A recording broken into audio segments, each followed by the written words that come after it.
De l'autre côté, Kylian Motet a lancé le rebond qui revient sur Fourer. Puis Bikov dans les patins de Maurer. Et ce puck qui est poussé au fond ou pas. Y a-t-il but? Non, pas de but. On va aller voir la vidéo parce que Robert Mayer a posé sa mitaine sur le puck. Mais à quel moment?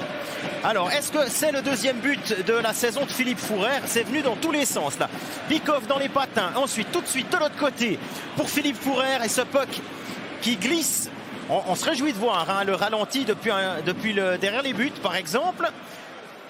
Ou bien le long, ce puck qui prend la direction du but. Alors, ça a frappé le poteau, c'est une certitude. Ça va être très instructif, cette caméra placée au-dessus du but. Voilà, à mon sens, elle a passé la ligne et ce serait normalement de la zone offensive, sauf que ça a été intercepté. Temernes de l'autre côté pour Wiggins et goal.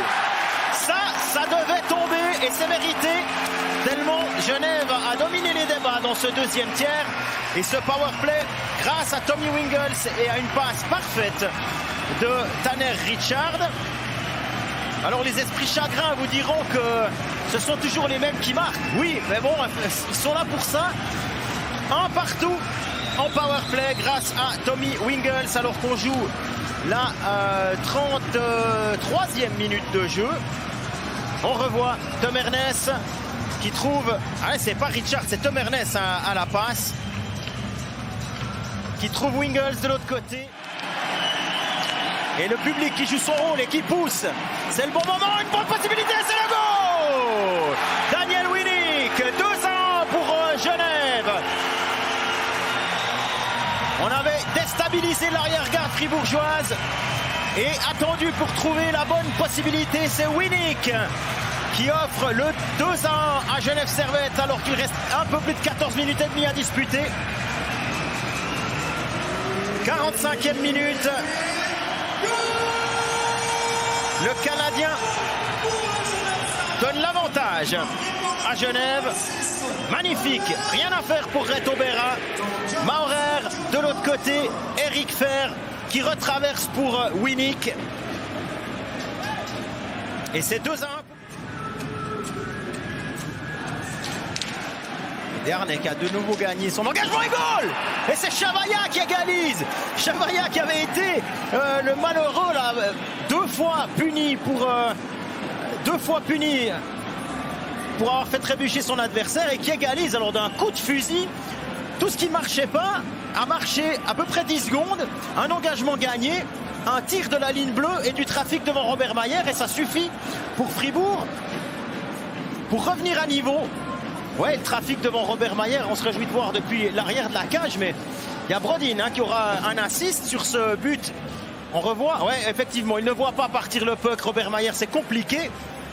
2-2. Les deux jeunes voient à terre. Rossi conserve le puck et peut trouver un défenseur. Marty pour Gunderson. La déviation est goal. Et c'est Mathias Rossi qui donne le 3-2 à Fribourg alors qu'il ne reste que 3 minutes à jouer. Rossi, 3-2 pour Fribourg.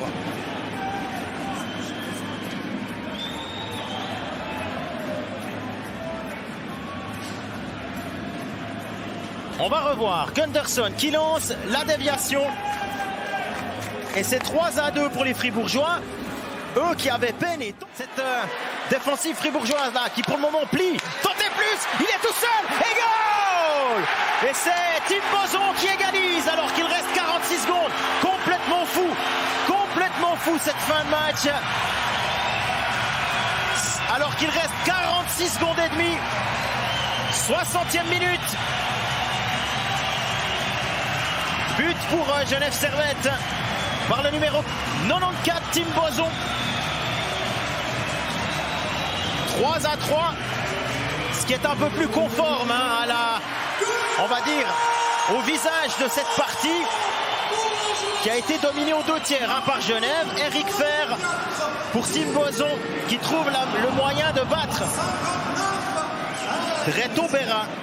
Où est-il ce puck? Il est sur la crosse d'un Fribourgeois. Ça permet à Fribourg de se dégager et d'aller chercher une prolongation. Et là, Rod a très bien travaillé défensivement. Et là c'est Bikov, il y a Stolberg, c'est pour lui et goal. 1,39, un peu perdu en zone défensive. Et Bikov qui trouve Stolberg pour le but en overtime qui offre la victoire à Fribourg. L'histoire se répète.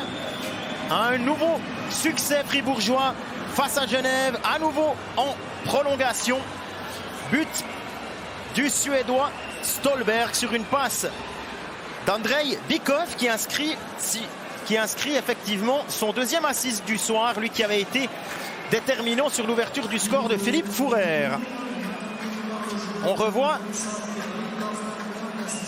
Stalder qui va aussi avoir Stalder qui résiste, qui donne ce puck à Bikov qui peut servir Stolberg. Eh bien Bikov, pourquoi pas.